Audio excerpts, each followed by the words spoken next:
Salut la team, c'est Lo, j'espère que vous allez bien. Donc voilà pour une nouvelle vidéo.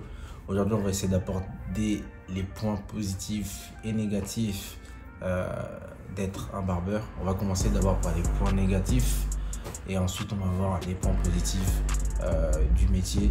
Encore une fois, c'est que mon avis, ça dépend que de moi et je donne ces avis-là par rapport à ce que j'ai vu et par rapport à ce que j'ai vécu depuis que j'ai commencé. Alors, point numéro 1, pour les points négatifs, c'est le temps. En fait, ça on consacre énormément de temps, que ce soit pour les clients ou au salon. Et c'est un métier qui est très très prenant. Ça veut dire que ça dépend après du nombre de jours que vous allez travailler. Mais généralement, si par exemple vous êtes salarié, vous êtes barbeur en salon, comptez un bon entre 35, 45, voire 50 heures par semaine. Ce sera genre du 5 sur 7, du lundi au vendredi ou du mardi au samedi. Donc ça prend énormément de temps dans la journée, généralement qui commence autour de 10-11 heures et qui finissent vers 19-20 heures. Donc c'est un métier qui prend énormément de temps et encore plus quand vous êtes indépendant. Moi quand j'étais indépendant, quand j'ai commencé, enfin je suis toujours indépendant d'ailleurs, je faisais des journées de 10 heures jusqu'à 22 heures, quoi. Je comptais pas mes heures. Après, l'avantage, c'est parce que j'aime ça, ça me dérange pas. Mais globalement, c'est un métier qui prend énormément de temps. On a peu de temps pour soi-même, même pour se coiffer, on a peu de temps. Et donc, je dirais que c'est vraiment quelque chose qu'il faut prendre en compte. Donc, le point numéro 1, c'est le temps. Le point numéro 2, c'est la santé. La santé, quand je dis la santé, c'est qu'en fait, on est debout toute la journée, pendant une semaine, pendant tout le mois, toute l'année. Après, il y en a, je sais, qui s'assoient sur des chaises pendant qu'ils coupent les ciseaux. Il y a aussi cette méthode-là. Mais bon, moi, je parle de moi personnellement. Je reste debout toute la journée. Et quand vous rentrez chez vous, vous avez des petites douleurs parfois au dos après un certain temps. Et sur le long terme, ça peut être quelque chose de très gênant et qui peut s'aggraver. Donc, on va dire que ça a un impact sur la santé, un peu comme presque tous les métiers.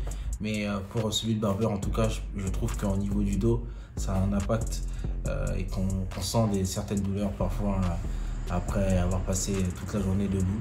Donc en 2, je dirais c'est ça, la santé. En 3, je dirais l'alimentation du coup qui est liée aussi à la santé. L'alimentation, d'ailleurs je ferai une vidéo là-dessus par la suite avec une série pour parler de la santé, l'entretien du corps parce que c'est important.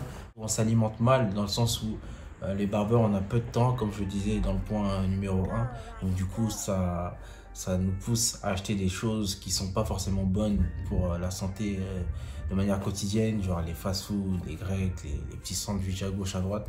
Mais après, il y en a qui font leur gamelle, mais comme on est assez dans le jus, on est dans le speed, vraiment, ça a un impact sur l'alimentation. Ça nous pousse à acheter des mauvaises choses qui sont pas forcément bonnes pour notre corps et on n'a pas trop le temps en fait de s'organiser pour manger quelque chose de correct. Donc je dirais pour ma part en 3 l'alimentation. Et en 4, je mettrais le temps, mais par rapport au client. Le temps, tout le temps que le client vous demande, en fait, ça a un impact dans votre vie. Vous allez voir des clients qui vont constamment pousser vos limites dans le sens où ils vont dire s'il te plaît tu peux venir ce jour-là, s'il te plaît tu peux rester jusqu'à cette heure-là, s'il te plaît tu peux me prendre. Vous voyez ou pas, constamment on repousse les limites. Donc là où vous deviez finir à 20 h, vous allez finir peut-être à 21 h. Là où vous deviez commencer à 9 h, vous allez commencer peut-être à 7h30 ou à 8 h. Juste pour vous adapter et donner de votre temps aux clients. Juste pour, voilà, pour leur montrer que vous êtes assez conciliant et que vous êtes prêt à faire un effort pour aller coiffer. Donc je dirais en 4, le temps que vous accordez aux gens. On donne énormément de notre personne pour les autres. Et c'est pour ça qu'aussi, je trouve que les prix, on devrait les augmenter parce que au-delà de la prestation coiffure, il y a aussi ce temps qu'on donne, les conseils qu'on donne aussi aux gens parfois, à tous nos clients. Du coup, c'était les 4 points négatifs. Je parlerai des 4 points positifs dans la vidéo qui suit. Dites-moi vous ce que vous pensez de tous ces points-là. Si vous en avez à rajouter, si vous avez des questions, n'hésitez pas. Comme d'habitude, partagez, mettez des likes ou des pouces si c'est un jeu, il n'y a pas de problème. Et on se revoit pour une prochaine vidéo. N'hésitez pas à aller faire un tour sur le Instagram de la formation. Et il y aura une petite information et peut-être un live ce dimanche. Donc du coup, restez connectés. Et d'ici là, on se revoit pour une prochaine vidéo, les gars. Ciao, ciao.